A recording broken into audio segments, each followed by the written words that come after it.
بسم الله الرحمن الرحيم الحمد لله رب العالمين والصلاة والسلام والتحية والإكرام مولاي مولا الثقلين الجد الحسن والحسين وعلى القاسم محمد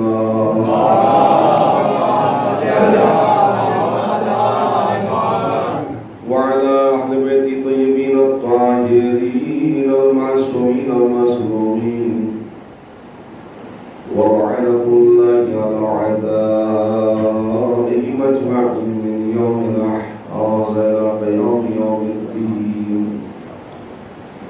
أما بعد فقد قال الله تبارك وتعالى في كتابه المجيد وفرقانه الحميد وقوله الحق بالحق. بسم الله الرحمن الرحيم. هو الذي بعث في الأميين رسولا منهم يتلو عليهم آياته ويزكيه ويعلمهم الكتاب والحكمة. الصلاة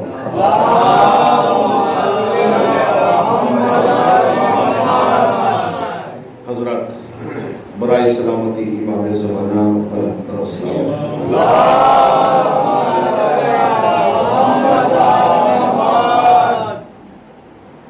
مومنین کی صحت و سلامتی کے لیے حضرت سلام.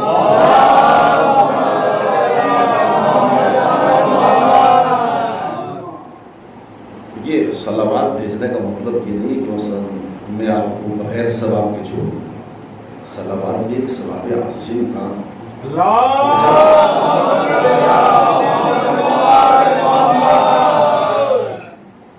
اور یہ درس مجلس جو ہے وہ درس گاہ حسینی ہے. اگر اس میں آپ نہیں سیکھیں گے تو پھر سلیقہ کہاں سیکھیں گے. اور یعنی بغداد کی تاریخ ہے جس میں مولانا روم جو ہے وہ درس دے رہے تھے اور ایسا درس دے رہے تھے کہ ہم جیسوں کو لاجواب کر رہے تھے. اسی اثنا میں ایک مومنہ نے اپنے چھوٹے سے 5 سال کے بچوں کو ان کے درس میں بھیجا اور بھیجنے کے بعد کہا کہ ذرا ان مولانا صاحب سے معلوم کر کے آؤ کہ اس وقت اللہ کیا کر رہا ہے. آپ توجہ بھائی مومنہ ہے, یہ مجلس حسین کا صدقہ ہے کہ جو انہوں نے سب کو لاجواب کر رکھا ہے, لہٰذا ان کو اس طرح کے سوال کیا جائے کہ تاکہ معلوم ہو کہ تمہارا علم کیا ہے اور اہل بیت کا علم کیا ہے. کہ یہ بتائیے گا جب وہ بچہ پہنچا کہ پورا درس چل رہا ہے, تمام شاگردان بیٹھے ہوئے ہیں اور وہ اپنا درس میں مشغول و مصروف ہے. اسی اثنا میں اس بچے نے 3 سال کے بچے نے سوال کیا کہ آغا صاحب, مولانا صاحب ذرا یہ بتائیے گا کہ اس وقت اللہ کیا کر رہا ہے. آپ بتائیے کیا کر رہا ہے.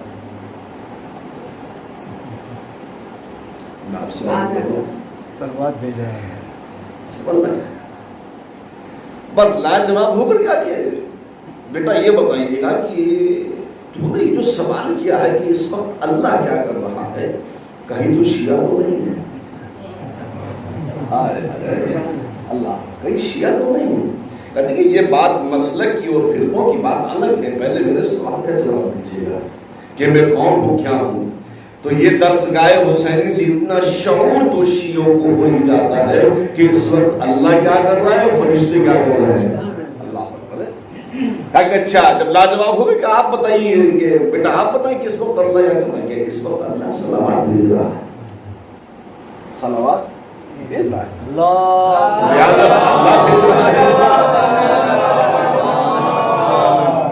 آپ کو بھیجنے میں تو کوئی کراہیت نہیں ہے.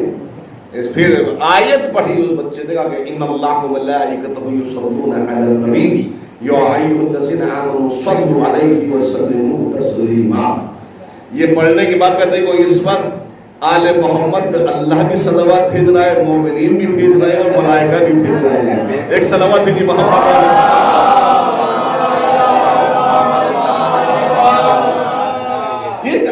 نہج ہے، الگ طریقہ ہے کہ کون کس انداز سے بھیج رہا ہے، مجھے اس سے غرض نہیں ہے، لیکن بھیج رہے ہیں چاہے وہ کوئی سا بھی فرقہ ہو. میں یہ نہیں کہتا ہوں یہ درس حسین، درس گاہ حسینی، مجلس حسین کا صدقہ ہے کہ یہاں ہر مکتب فکر کا انسان اکٹھا ہوتا ہے. نہ کوئی سنی ہے، نہ کوئی شیعہ ہے، نہ کوئی چیز ہے، نہ یہ کچھ نہیں. لیکن حسین جو ہے وہ فرقوں کا نام نہیں ہے، حسین نام ہے اتحاد کا، حسین نام ہے اتحاد کا. تو اس کا مطلب یہ ہوا کہ جہاں حسین ہوں گے وہاں اتحاد ہوگا، جہاں حسین نہیں ہوں گے وہاں انتشار ہوگا. ایک سلامت بھیجے گا محمد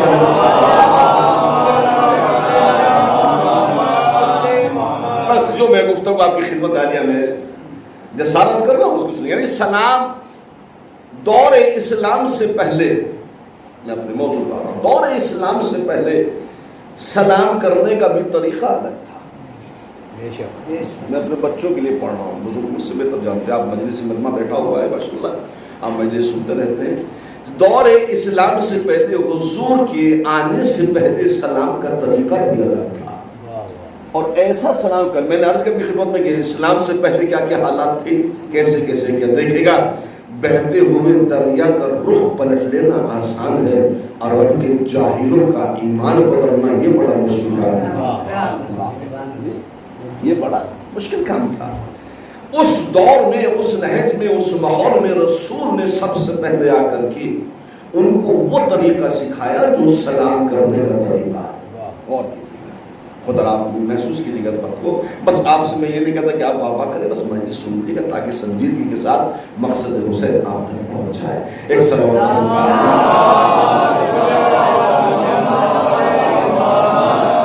الحمدللہ. یعنی کہ رسول نے سب سے پہلے جو ان کے سلام کرنے کا انداز تھا، طریقہ تھا، سلیقہ تھا، شعور تھا، دور جہالیت میں زندگی بسر کرنے والے انسان جو اپنا سلام بھیجتے تھے، ایک دوسروں کو سلام کرتے تھے، ان کا سلام کرنے کا اسٹائل الگ تھا، طریقہ الگ تھا. صبح کو اٹھتے تھے تو سب سے پہلے یہی کہتے تھے انعم صباحن، یعنی کہ صبح بخیریت سے ہو. بے شک صبح بخیریت سے ہو، آپ کی صبح خوشگوار گزرے.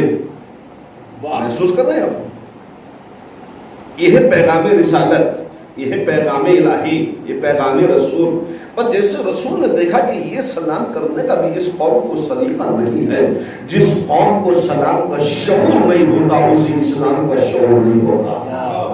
میں کہہ گیا بات آپ کی خدمت عالیہ میں، جس قوم کو سلام کا شعور نہیں ہوتا اس قوم کو اسلام کا شعور بھی نہیں ہوتا، اس قوم کو دین کا شعور بھی نہیں ہوتا.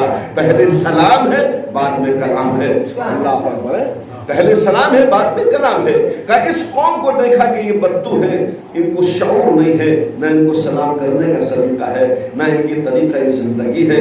اس کو میرے مولا سید سجاد نے شام کے دربار میں یزید کے سامنے کھڑے ہو کر کے، کرسی نشینوں کے سامنے کھڑے ہو کر کے، بڑے بڑے ملک کے سفیروں کے سامنے کھڑے ہو کر کے امام سجاد نے خطبہ دیا ہے کہ تمہیں کیا معلوم ہے، اس لیے کہ ہم اس کے بیٹے ہیں کہ جو آب زمزم، جو زمزم کا بیٹا ہے، جو کوہ نور کا بیٹا ہے.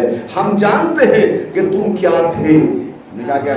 ہم جانتے ہیں کہ تم کیا تھے، تمہیں اتنا بھی شعور نہیں تھا کہ سلام کرنے کا سلیقہ تھا.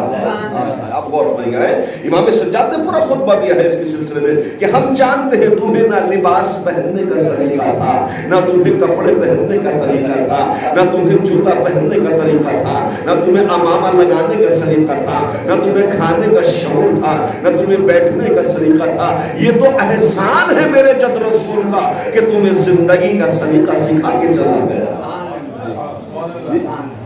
تو احسان ہے میرے جد رسول کا کہ تمہیں سلیقہ بھی سکھا دیا، لباس پہننے کا طریقہ بھی بتا دیا، تمہیں چلنے کا اسٹائل بھی بتا دیا، سلام کا مطلب بھی بتا دیا. تو یہ انعم صباحن، یعنی آپ کی صبح خوشگوار ہو. یہ کوئی بات ہے؟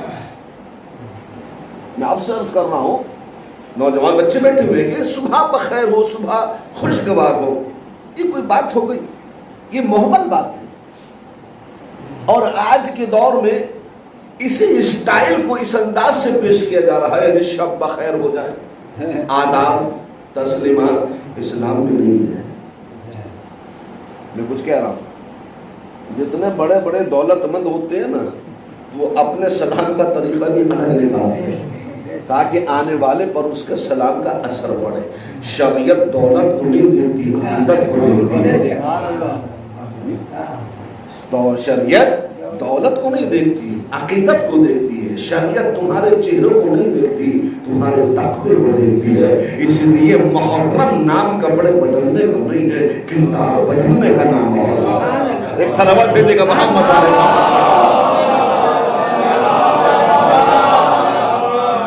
آپ کپڑے بدل کے یہ نہ سمجھیں کہ ہم سب سے بڑے عزتدار ہیں. کپڑے بدلنے کا نام محرم نہیں ہے، کردار بدلنے کا نام محرم ہے. جس نے بھی 2.25 مہینے میں کردار بدل دیا سمجھ لو کہ وہ حسینی ہے، اور جو ویسا کا ویسا ہی رہا یعنی اس میں کوئی اثر ہی نہیں ہوا تو پھر محسوس کیجیے گا کمی کچھ نہ کچھ ہے.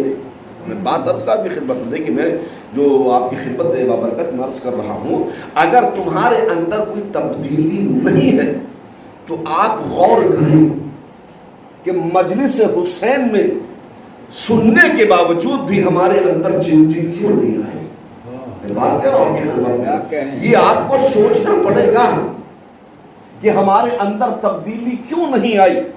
یا تو یہ دیکھے گا کہ تبدیلی کیوں نہیں آ رہی ہے. کہیں ایسا تو نہیں کہ لقمہ حرام تو نہیں کھا لیا، کہیں ایسا تو نہیں کہ ہماری رقم میں حرام آ کے ملوث تو نہیں ہو گیا. اس لیے کہ جہاں حرام ہوتا ہے وہاں انقلاب نہیں ہوتا. میں بات کہہ رہا ہوں آپ توجہ سنیں، جہاں حرام ہوتا ہے وہاں انقلاب نہیں ہوتا. جہاں رزق حلال ہوتا ہے وہاں چہرہ بھی انقلاب ہوتا ہے، شعور بھی انقلاب ہوتا ہے، دل میں بھی انقلاب ہوتا ہے. حسین نے جو پیغام اور مشن دیا ہے وہ حرام کھانے والے کو نہیں دیا، حلال کھانے والے کو دیا ہے. ایک صلوات بھیجے گا محمد والے.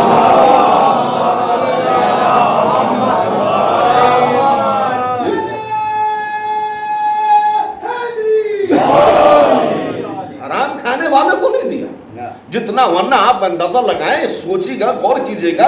امام حسین علیہ السلام نے کربلا میں 10 تاریخ میں جنگ کی ہے. میں کیا کہہ رہا ہوں 10 تاریخ کے روز عاشورہ جنگ کی ہے، وہ بھی بحالت مجبوری. جب حجت تمام کر دی 9 دن 9 رات امام حسین نے صلح کا پیغام پہنچایا. میں کیا کہہ رہا ہوں آپ کی خدمت. دیکھیں مجلس تو یہی ہوتی ہے، باقی آپ نقطے والی سنیں تو وہ الگ بات ہے. یعنی کہ 9 دن 9 رات امام حسین السلام نے پیغام پہنچایا، صلح کا پیغام. کہیں عمر سعد سے بات ہو رہی ہے، کہیں بسر سعد سے ہو رہی ہے، کہیں شبر زندوشن سے ہو رہی ہے، کہیں سنان ابن انس سے ہو رہی ہے، تاکہ کوئی پہلو ایسا نکل آئے کہ جہاں صلح ہو جائے. یعنی معلوم ہوا کہ حسین جنگ نہیں چاہتے تھے، صلح چاہتے تھے. میں کیا کہہ رہا ہوں حسین جنگ نہیں چاہتے تھے، صلح چاہتے تھے. جملہ آپ کا بھی خدمت میں، اس کا مطلب ہے کہ جب حسین صلح چاہتے تھے تو حسینیوں کو بھی کم سے کم ایسا ہونا چاہیے کہ ہم جنگ نہ کریں بلکہ صلح کا اختیار کریں اور ایسا کردار بنائیں جس سے حسین جب جھلکتی ہوئی نظر آئے. آپ غور فرمائیے گا، یعنی پورے 9 دن تک 9 رات تک مولا حسین نے حجت تمام کی. اور حجت تمام کرنے کے بعد عمر سعد سے آپ کربلا رہے. مولا اس مجلس حسین کے صدقے میں آپ کو کربلا مولا کی زیارت نصیب فرمائے اور آپ وہ مقام دیکھیں جہاں مولا حسین نے عمر سعد سے گفتگو کی ہے اور فقط صلح کا پیغام، صلح کا پیغام، صلح کا پیغام. آپ غور فرمائیے گا، یہ عمر سعد کوئی اور ایسا آدمی نہیں تھا، یہ صحابی رسول کا بیٹا تھا. کیا کہہ رہا ہوں، یہ صحابی ہے. میرے اہل سنت والجماعت بھائی بیٹھے ہوئے ذرا محسوس کریں اس بات کو. یہ صحابی رسول کا بیٹا تھا. حسین کو کسی اور نے نہیں مارا، صحابی رسول نے مارا ہے. ایک صلوات بھیجے گا محمد والے.